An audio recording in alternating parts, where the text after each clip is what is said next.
Hi everyone, Matt Watson here from Carwow. Welcome to my new daily driver. It's a Mercedes-AMG A45 S, and in this video I'm going to tell you what I don't like about it, but of course also what I do like about it. One of the main things is this, like you can just do this dead easy. It's nuts! Now more on that later, but before we get into the video, please make sure you subscribe to this channel and hit the bell icon to turn your notifications on. That way you will not miss a single upload. Also, if you're thinking about buying a new car, or you know someone who is, click on the pop-out banner up there to go to Carwow to see how we can help you buy the right car for you at a fair price through our trusted dealers. Or if you just want to do it later, just Google "Help Me Carwow." Anyway, let's get on with it. Buying a new car? Then head to Carwow and my team will help you find your next car at a fair price. Carwow, your one-stop car buying comparison site. Let's start off by talking about the fact that I seem to be going the wrong way down the Mercedes alphabet. I was on G and now I've gone all the way back up to A. In fact, when the guy from Mercedes came to collect my G63 and replaced it with this, I was a little bit disappointed, but I've since fallen in love with this car. The G was lovely and a real special thing, but this is way more fun to drive and easier to navigate round town. Also, I've taken it away on a driving weekend, all through the Cotswolds, through the Peak District, through Wales, and I totally fell in love with this car. I was thrashing it down lanes, and I was with a group of people, and they had things like Ferraris and Porsches and stuff, and I was all over them, and very confident, loved it. Also, an important thing, my girlfriend loves it as well. Out of all my long-termers, which is your favourite? This one. Why? Because it's small and it's fast. You could be reviewing cars with such insights like that. I think I'd be brilliant. One of the great things about this A45 S, from my point of view as a motoring journalist who likes to film a lot of drag races, is just how easy it is to engage launch control. So I'm in comfort mode now. I'll try and do it, left foot on the brake, floor the throttle.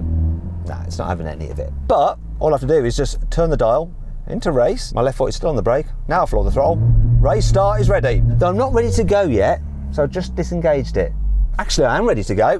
Oh look, it just engages again. There is no faffing about with it. I love it for that. Now, I've got my specialist timing gear here, so I want to time the 0 to 60 and the standing quarter. To be fair, this track is a little bit damp, the tyres are cold, but A45 S doesn't give a shit. It'll just launch whatever. So let's do it. Here we go. Race start engaged, one-handed, guys. Off we go. That's 3.65 seconds. Where's the standing quarter? Come on, I'm running out of space. Get to the standing quarter now. And we're on it. Oh, wow, 11.96 seconds. Boom, boom, boom. This particular version of the A45 S is the Plus model. It costs about £6,000 extra over the normal car, and you get some upgrades such as forged 19-inch alloy wheels, which I like the look of. But the key thing for me is the extra styling stuff, so you get some more aero at the front. These little winglets are called canards, apparently, though that reminds me of the word for duck in French. More important is the wing on the back. I really think this car does need those extra aero elements. Some people have complained that they look a little bit aftermarket and stuck on, but I think they're talking absolute crap. Now, the Plus model also gets leather for the seats rather than fake leather. Also includes a sunroof. I like the sunroof. I always have it open, and there's some other bits and pieces you get with it as well. As part of the Plus package, you get adaptive dampers. It's the only way you can have them fitted to the car. You can't specify them separately, which is a little bit annoying because you do want them. They make a difference. Over bumps, you want the car in comfort mode. It's soft enough that it's not a pain to live with every day. In fact, I'm gonna press this button here to put them into sport. Already going over the manhole covers, I can just feel it's a little bit too firm. If I'm in Sport Plus, then it's just way too firm. Most of the time, actually, when you're driving around in the UK, you're just gonna have to be in comfort mode. I love the AMG steering wheel. So it looks good, but it's also really nice to hold, especially the Alcantara effect here. It's handy that it's got a dead ahead stripe as well, so you know which way the wheel's pointing. I like the stitching. Best bit is this though, the drive select switch. You can just quickly rotate it to change your driving mode without having to look down anywhere. I always run the car either in comfort, if I'm just cruising around, full auto mode, or I'll put into individual, because I've set it up exactly as I want it. You can change the drive system between these different settings. I go for dynamic, which is the most responsive. The transmission, obviously I'm going to put it into manual if I want to have some fun. Dynamics, so that's to do with the rear differential, how much power it will send to the rear wheels and how aggressive it is. I tend to have it on advanced because Pro and Master are a little bit too aggressive on the road. It can really get the car rotating a little bit more than I'd like, unless I'm on track. Then I go full Master, of course. And then suspension in comfort, just because the British roads are so bad. You don't want it skipping around without actually getting any grip. And then the last thing is exhaust system, which of course isn't powerful. Now, if you want to change those on the fly, you can then use these buttons here. Just toggle between those different settings. It's brilliant. This little A45 S, it's just so much fun to drive. It really, really is. It's absolutely brilliant. Now, it doesn't quite have the same level of involvement and tactility as something like a Cayman S or a BMW M2 CS. It's not going to have, is it? It's a front wheel drive based four-wheel drive car. But still, the steering, it's lovely. The brakes, they're sharp. They're also lovely. The chassis is lovely. You do feel a lot through it. It really is very good. You can see how much grip you've got. It's involving for a hot hatch. And obviously being four-wheel drive, it's super easy to even drive it quick on a day like today. I think you can drive a car like this quicker than a BMW M2 or a Cayman S. You absolutely can. Most normal people will be quicker in this. I love the fact that while this drives like a sports car, it's still just a normal practical hatchback. You can actually fit 6 of those small suitcases for carry-on luggage on an airplane in the boot of this car. I actually use it for transporting my big boy toys. Look, if you can't afford a full-size Jeep, just get a toy one like that. Whoop. Almost. One of the best things about this car is that it has a real clever rear differential. So the four-wheel drive system can send 50% of the power to the back wheels, but then that rear diff can send 100% of that 50% to either wheel, so it can overspeed an outside rear wheel, which really does help drive it through corners. You also get a drift mode. So if I pull up on both paddles, you have to have the car in race mode actually. Now if I pull up on both paddles, drift mode currently unavailable. What's that? Okay. If I put the car into manual mode and I pull up on both paddles, drift mode currently unavailable.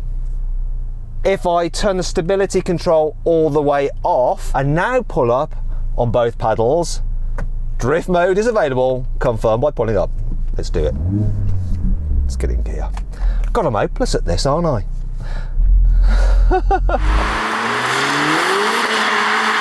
Oh, understeer there. And you can just get it going around like that. Oh. Let's go the other way.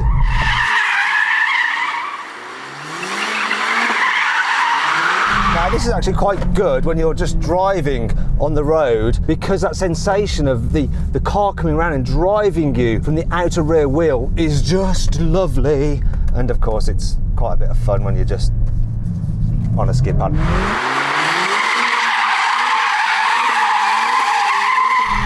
Yeah, all good fun. Unless your tyres, then it's horrible. One of the things I really love about the car is the interior design. So the A-Class is just way ahead of an A3, a 1 Series, a Golf, or whatever else you want to compare it to in its class. Part of the reason is this screen setup. And with the A45, you get the full-size screens as standard, and they just look glorious. I also like the way that you get like the yellow contrasting and stuff like that here and on the seats, which is really, really nice. It feels posh, it feels expensive. There are a few bits which are a touch on the cheap side there, like the door handles, a bit plasticky in the way this moves, but really that's about it. Most of it is really top notch, very cool. And being a Mercedes, you have the gear selector here on the steering column. I can't express how much I like that feature. It's just so easy when you're manoeuvring, and having the seat controls up here rather than having to faff around feeling for them down there and getting your hand all trapped and stuff. Really like the interior, very easy to live with and super cool to look at.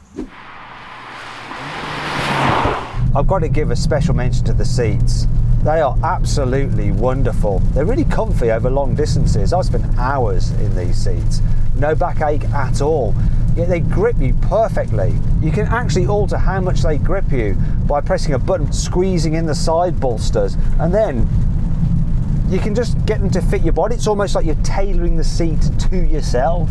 They also have something called seat kinematics. So at the press of a button, you can make the seat move around ever so slightly. And what that does is keep your body moving just by the smallest amount. You don't really notice it, but it means that you don't get stiff by sitting in one place. It's very clever and it works.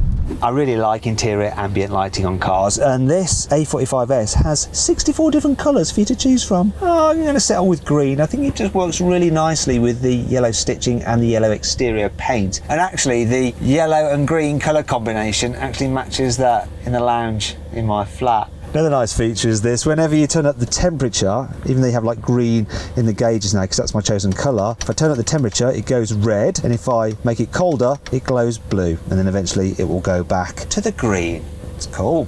One of my biggest problems with this car is the price.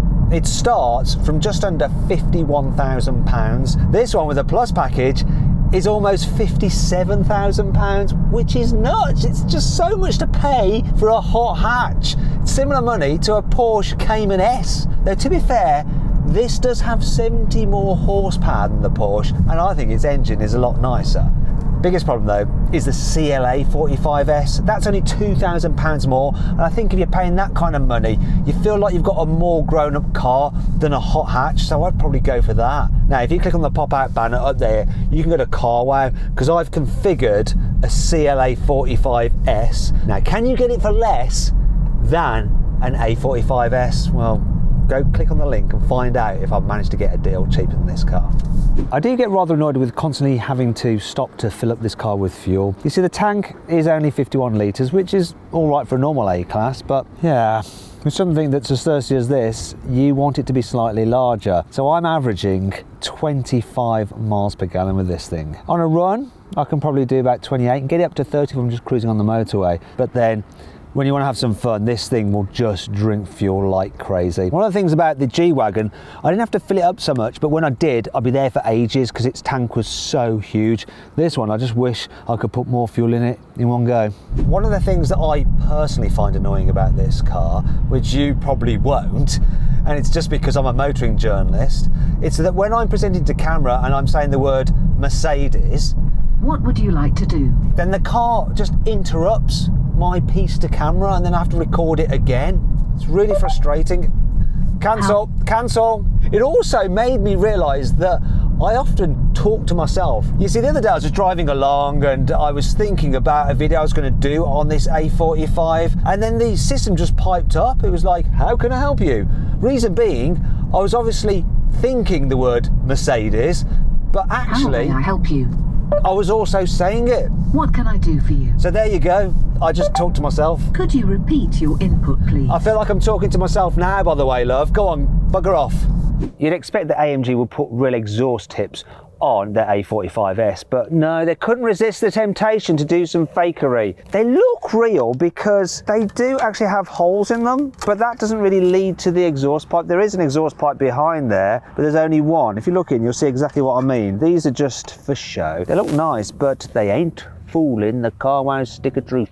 One of my biggest disappointments with this car was when I realised that it didn't have automatic cruise control. You see, I reviewed the car in Germany on its initial launch and it had it. It's really good. It does that thing where it'll brake and accelerate to keep you a safe distance from the car in front and steer to keep you in lane. The G63 that I had would do the keeping you a safe distance from the car in front, but not the steering in lane part, which is a bit annoying. You need the whole thing working. I was looking forward to getting this because it meant that if I'd be working late on a shoot up north, I'd just engage that cruise control system and it'll see me safely home without me having to do too much. So I was gutted when I discovered that you can't get that system on the A45 S in the UK, not even as an option.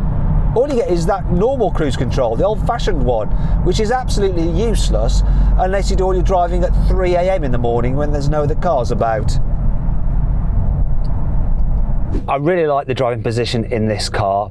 However, I'm the kind of person that likes to have his steering wheel quite low, and with it in the lowest position, which is where I really want it, the top of the steering wheel just covers the very top part of the digital display where you have your shift up lights. So I have to have the steering wheel a bit higher. And look now, you can see the top part with the speedo and the shift up lights. Those are really handy actually. There is something else about the display which is a bit annoying for me. You see, the best display you'd think would be the Super Sport display. But I have to have it on Sport because this is what the Super Sport display looks like. That. What on earth is that for a dial design for Super Sport? The one in the G63 was really cool. You just had like this central rev counter with a speedo in it for Super Sport. Why didn't they just copy that and put it on this? I have to say, for a performance car, the exhaust note is not great.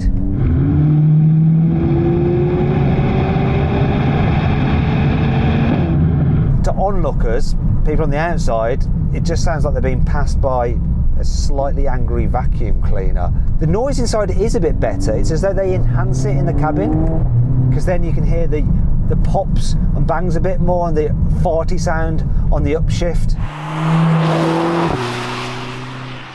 And you get the turbo whistle a bit, but really, I wish it sounded better. I'm blaming petrol particulate filters for that. They just have muted the noise of modern cars. It's a shame. Perhaps the most annoying thing for me about this car, if you want to connect your phone via Android Auto or Apple CarPlay, then there is only one place to plug it in. It's just down here. I don't mind that it's USB-C only because I have the new Samsung Galaxy S20 Ultra, so that has a USB-C, USB-C cable. It's good. Look, starting Android Auto. Thing is, I can't put the phone in there like that because it pushes against that cable and it keeps on disconnecting then, and it won't quite fit in there because this is a big phone. There ain't no room for it, so I have to put it in the cup holder like that, and that's just not an ideal solution, is it really? There are a couple of USB inputs there, but they're just for charging.